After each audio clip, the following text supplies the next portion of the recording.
All right, guys, I hope you've been enjoying Freedom Ticket so far. Kevin King has a lot of modules prepared for you. We also have some other guest speakers as well. However, right now, I wanted to introduce you to a series of videos that you're going to have that's going to be a bonus here for Freedom Ticket. It's called Project X. Project X is a case study that myself and Tim Jordan, who's actually one of the other guest speakers here on Freedom Ticket, we did this together over about a year's time, a couple of years ago, and we basically put into action a lot of the things that you're going to be learning about in Freedom Ticket. You know, we started an Amazon account, we went and did product research, we found a product, we ordered it, and what we did was we're allowing you to kind of look over our shoulder in this bonus series where you could see all of the steps that we took to bring a product from zero to hero, which is hopefully what you're going to do at the end of Freedom Ticket. So this here is the first introduction episode to Project X so that you guys can kind of understand what this project is about. And then in future weeks, when Kevin is talking about a certain subject, like, for example, product research or listing optimization, at the end of those weeks' modules, you are also going to be able to have these bonus episodes of Project X. So I wanted to introduce this to you, and I hope you enjoy this series. Hello, everybody, and welcome to Project X. Perhaps you've been wondering, what exactly is Project X all about? Well, Tim and I are here to tell you exactly what's going to go down in this case study.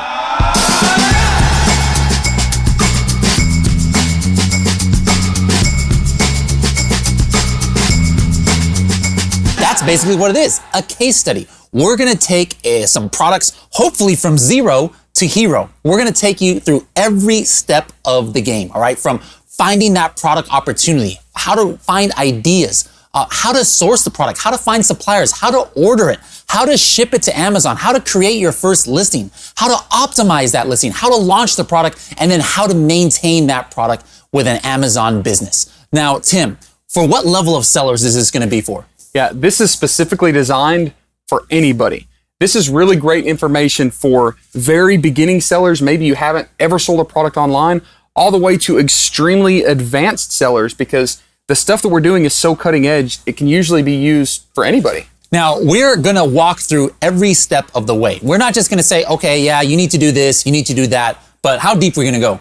We're going to go deep. And the reason we're going to go deep is because you need to see every single step. So we've specifically tailored this entire project to walk you through those steps. We're not just going to do it with one product. We're going to show you this process through multiple products. Now, my name is Bradley Sutton. I'm the Director of Training and Customer Success here at Helium 10.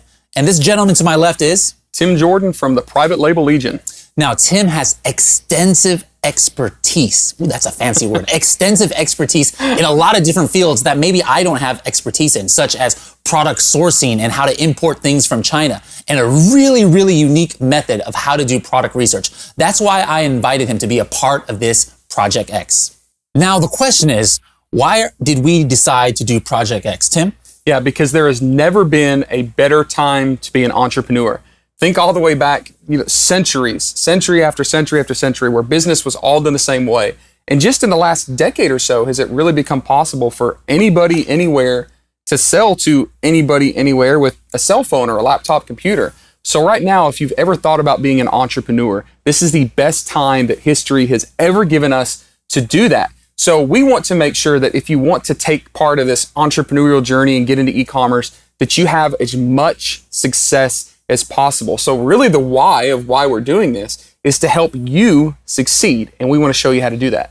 And a while back, I don't know if you guys listened to the Serious Sellers podcast, but I had Tim Jordan on and we did an episode about kind of things that were bothering us about the space in Amazon. And that's another reason why we decided to do Project X, because there's a lot of misinformation and frankly, a lot of bad information.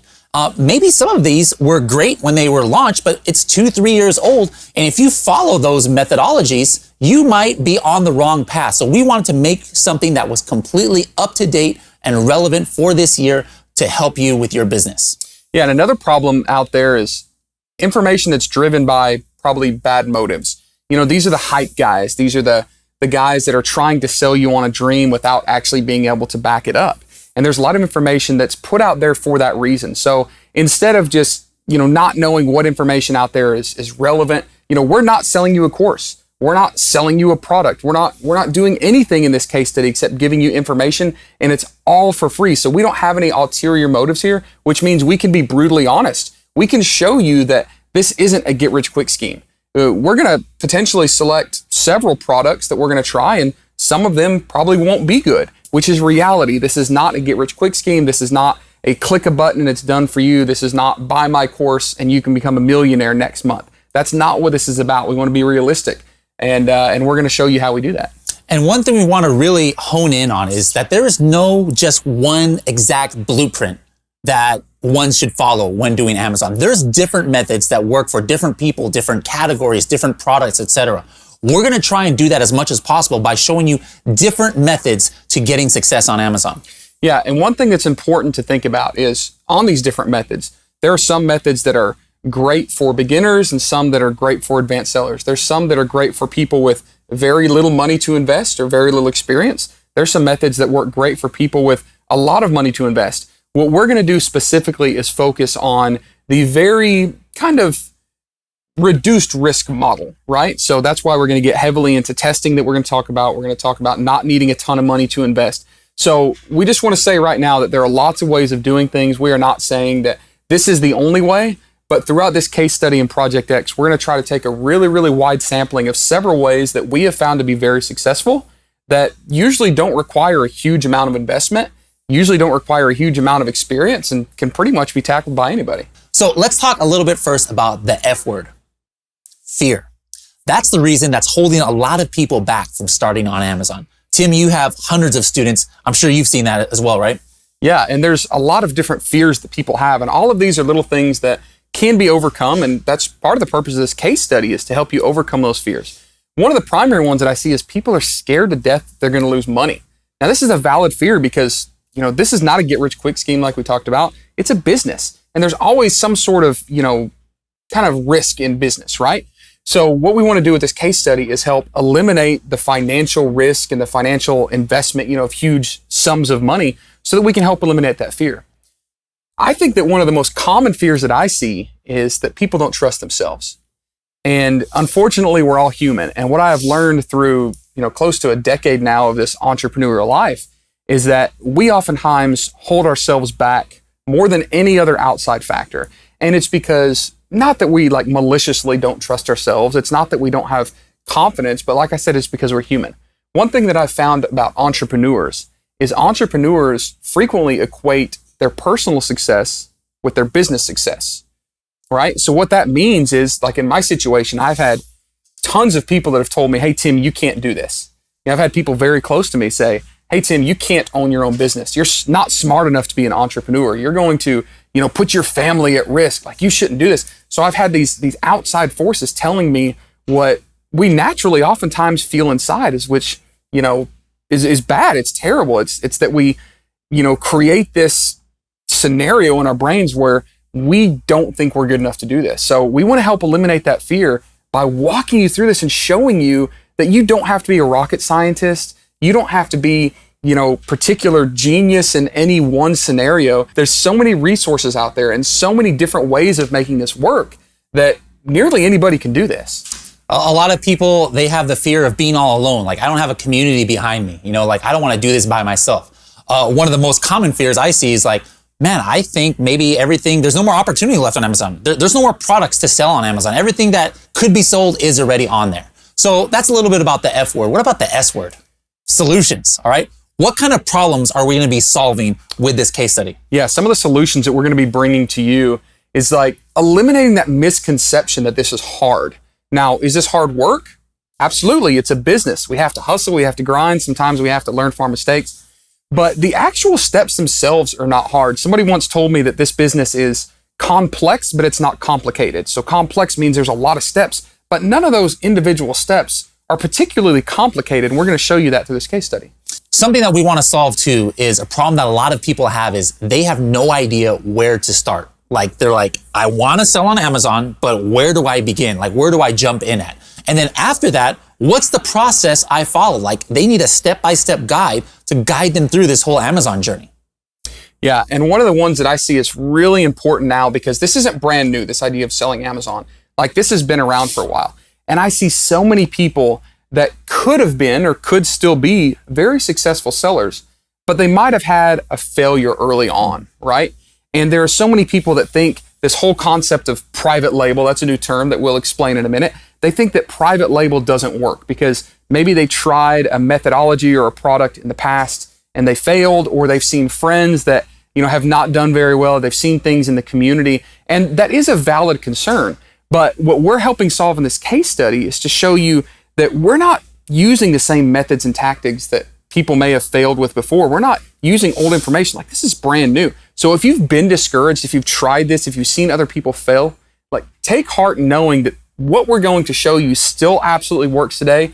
It may be very different from what you've seen in the past, but there's no reason to feel ashamed if you've had some failures in the past. And there's definitely no reason to be discouraged if you've run into those hurdles in the past either. All right. So another question that is asked is, why should I even sell on Amazon? Maybe you landed on this YouTube video by accident. You're like, okay, what is this Amazon thing? Why is it important? Well, my opinion is that there are very few business models out there where you can just take a product or take an idea and within just a couple of months, start a pretty successful business. What are your thoughts? Yeah, there's so many different ways to make money and sell things online through, e-commerce. But what's extremely unique about Amazon is it helps solve a problem that a lot of these other platforms and methods have, which is traffic. Now, let me explain what that means. If I have a website and it's a standalone website that sells something, a gadget, I have to be responsible for making sure people find that website. And that can be extremely complicated, especially with a startup business. What's unique and what's really special about Amazon and why it's my favorite startup platform is because Amazon has mountains of traffic. Amazon has hundreds of millions of users. Every day they have tens of millions of views where people are on their smartphones or on their laptops looking for something because they want to buy. And Amazon has all of those customers consolidated and compiled for us, where essentially, and I'm oversimplifying it a bit, but we throw a product up there and now people can find it because traffic's already there. Another great thing that I love about Amazon is that we don't have to have a warehouse and we don't have to have a forklift and logistics. Why is that, Bradley? Well, yeah, I mean, if you think about it, if you're going to start your own product, like, 10, 20, 30 years ago, you would have to have a warehouse. You would have to, touch all the products. You've got to ship it yourself. You could literally do a business on Amazon from your garage, from your basement, from your parents' basement, and never even having touched one of your products, because Amazon can take care of everything. They handle the storage, the warehousing of it. They can handle the shipping. Not only do they handle the shipping, but they offer shipping services that are unparalleled today. I mean, 1-day shipping, 2-day shipping, same-day shipping, 2-hour shipping in some locations. I mean, before 20, 30 years ago, there was nothing like this that was even thought about. Yeah, and Amazon takes care of a lot of the other problems with their embedded features like pay-per-click. So they have an entire easy-to-use system where we can run ads for our products. They have special programs like Launchpad, and they have daily deals, built-in websites and plugins and pages where we can literally take care of a huge multitude of what would be considered complex marketing, all within the Amazon system. So even if nobody's aware of our product, we can use their platform to advertise to their audience. It's really special. Yeah. Now let's talk a little bit about different types of selling on Amazon. There's, for example, retail arbitrage. Retail arbitrage is, let's say I'm going to go to my local Walmart. I see something on discount. I'm going to go buy up their inventory and then throw it up on Amazon because I know I can sell it for a profit. There's also online arbitrage. Very similar thing, except I'm actually buying things online and then again sending it to Amazon and reselling it. There's also Merch by Amazon, which is a print-on-demand service done by Amazon where you just upload a logo and they print it on demand when somebody orders that shirt. Last one, there's also wholesale. Wholesale is maybe I have a wholesale account with like Nike or an Adidas, all right? And I buy products at a discount from them and then resell it on Amazon. But the one that we're going to be talking about is private label. What exactly does private label mean? Yeah, private label can mean a lot of different things, and I hear a lot of misconceptions. I remember years ago, I was out at a conference for Amazon sellers, and somebody at this table said, "What is private label?" And someone else said, "Well, that's easy. That's when you buy something and, it has a blank box and you put a label on it and you sell it." And I wanted to crawl across the table and slap this guy because, technically he's right, but it's so much bigger than that. Private label is using a platform like Amazon where people can flip products, like you said, with arbitrage, being a third-party seller.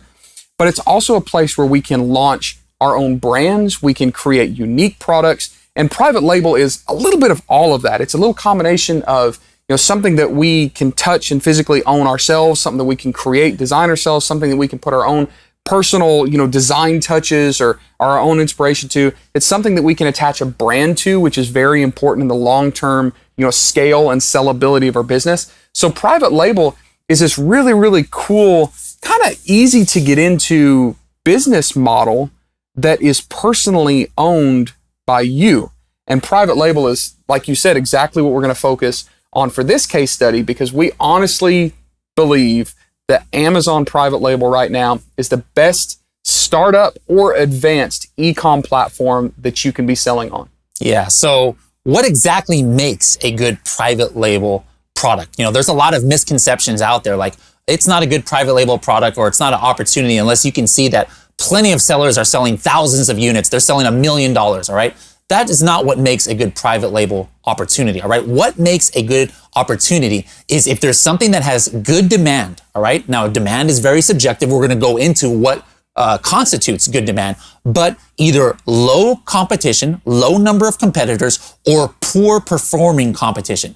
Basically, you're looking for opportunities where there's a lot of people searching for something, but the people who are satisfying that need or whatever they're searching for are underperforming. And we're going to show you how to find opportunities like that. What else can signify what a good opportunity might be? I think that a good opportunity is also defined when we're talking about private label products by minimal risk. And we're going to talk a lot about risk management. And we're going to do that in a lot of different ways throughout this case study. It's going to be really eye-opening. One of the ways that we can minimize risk is by making sure that people are actually looking for a product that we want to sell. And we're going to show you exactly how we do that through a few different ways. But basically, it boils down to we need to make sure that people are actually searching for this thing.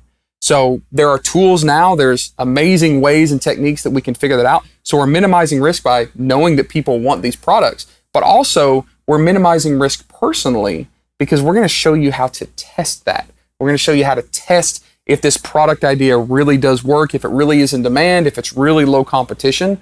And, being able to test that and being able to prove this high demand, low competition definitely helps make it a good private label product. Another thing that we need to talk about is what a good private label product is not, and that word is saturated. Can you explain what a saturated product is and how we want to stay away from those? Yeah, we talked earlier about the fears and misconceptions, and that was one of the biggest fears. People think that all of Amazon is too saturated. That means, there's already too many sellers all selling the same thing. There's no space for a new guy or gal to come in with a new product, all right? Now, yes, that part of that is true. There are certain categories that can be considered saturated. For example, iPhone XR phone case. You type that into Amazon, there's probably going to be about 1 million different, literally 1 million products that could come up that have to do with the iPhone XR case. So those are the kind of things that you would want to stay away from. But we're going to show you methods on how to find other different products and other categories that are not saturated on Amazon yet.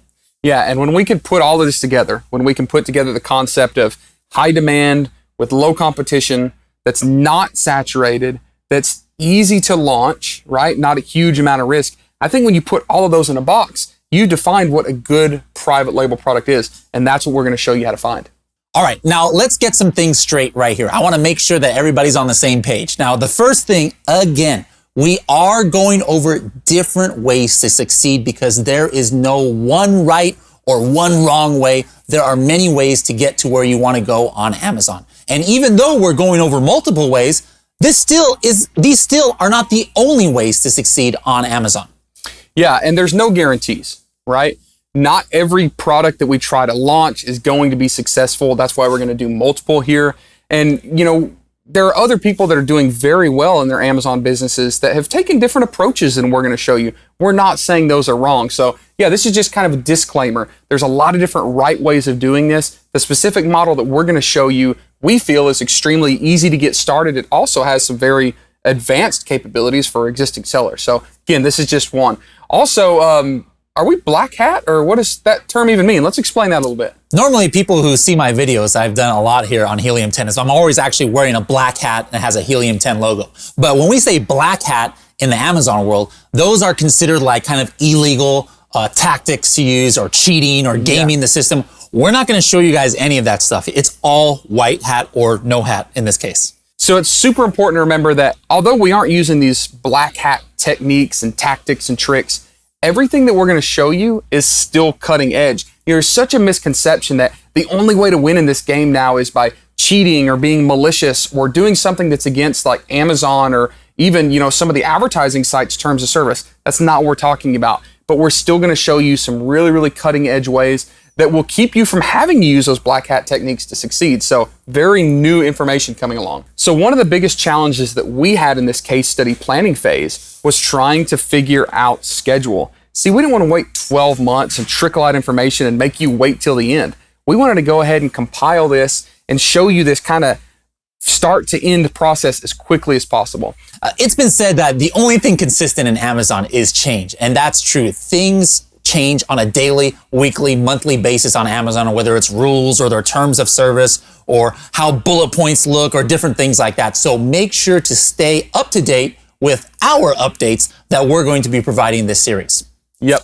Now, one word that we've been using a lot so far in this episode is success. All right. Now, this is a very hot topic. One thing we haven't talked about is what does success mean? There are people out there who might try and teach you that unless you're driving a super fancy Italian sports car, Lamborghini, Ferrari, you're not successful. Unless you hit 6 figures, 7 figures, 8 figures, you're not successful. When we talk about the word success for Project X, what's our definition? So the way that we're defining success with this case study and really selling on Amazon in general is just finding a profitable product that you can consistently sell. Now, there's a lot of ways that we can do that. And there's a lot of people that kind of define success differently. So I know a lot of people in this industry that would love to sell enough to make, $300 extra a month. So if they made $300 profit a month fairly easily and made an extra car payment or something, that's success for them.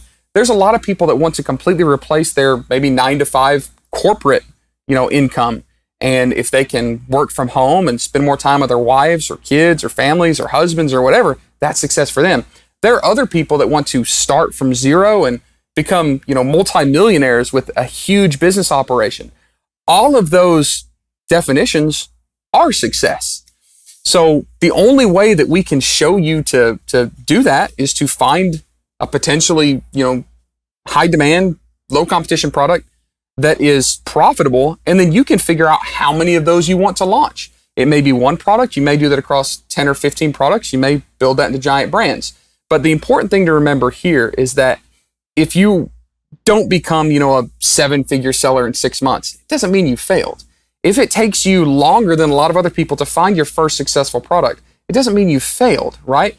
Success here is learning these methods, actually applying these methods, taking action, and then becoming profitable. Whatever that number value is doesn't really matter. We just have to find that product and be profitable. And that's how we're going to define success in this project. And as we have talked about, we're going to take you through the entire process. The first few episodes, we're going deep into exactly how to find that idea, how to find that keyword, how to find that first product. We're taking you through the other steps. Now, we're ending this case study with the launch. We're not going to expand this out like another 6 months and see how many $1 million we made over the time or something. We're stopping it right at the launch. So basically from the ideation stage all the way to product launch, we're actually going to show you step by step. You can look over our shoulder exactly how we do this. Yeah, and that's important for a lot of reasons. One is we are literally showing you the products that we're going to find, right? So it would be a little unfair for us to go 12 months from now and try to use this as an example of the perfect product because unfortunately there's going to be hundreds of people now competing with us, right? So we don't want to set expectations and say, hey, the end of this case study, we will have sold, millions of dollars of this product. That's probably not going to happen just because we're making this very public. But at the end of the case study, we will have been able to show you every single step, like Bradley said, from finding this product ideas to validating it to testing it. And we're going to prove to you through this case study that we can find those products, people will buy them, and more importantly, that the per unit sale is profitable. And that, again, is one of the parameters for success. And we're actually going to show you how we do that. Yeah, so in this episode, we've pretty much covered what we're going to cover in this case study. So we've kind of given you a glimpse into what we're going to be covering. We've also talked about the concept that Amazon is still a great place to start a business, to either launch your first product or to continue scaling your business with more products. We've kind of done some level setting, right? Like managed some expectations as far as what we're going to cover, what we're not going to cover. We've kind of talked about some of the misconceptions in the industry out there, which is really, really important, and actually how we're going to help you kind of eliminate some risk and some problems. All right, so we covered a lot of information here in episode 1, but we haven't even started yet. We haven't even started this journey. Episode 2 is going to do that. So what kind of things are we going to talk about in episode 2? Yeah, episode 2, we're going to focus on the magical realm of keywords. We're going to talk about how we find product ideas, which turn into keywords. We're going to talk about looking on Amazon, and this is a little bit crazy, but looking off of Amazon to find potential keyword and product ideas. We're going to talk about how we kind of capture those and begin this initial validation stage. And that's already, you're going to see how unique this case study is, because usually what happens is they talk about the first stage being product research, and that's fine. That's one method. Usually we don't start with keywords. So not only are we going to talk about finding keywords on Amazon, we're not only going to be talking about finding keywords on other websites or other places online, we're going to even show you how to find keywords offline in real life. Say what? We're going to show you how to do that. So for every episode, we're going to have a detailed written blog that recaps that episode. So for example, if you would like to see the written recap of this episode, go to helium10.com/X1. That's helium10.com/X1. So again, my name is Bradley Sutton from Helium 10, and this is Tim Jordan from Private Label Legion. Welcome to Project X.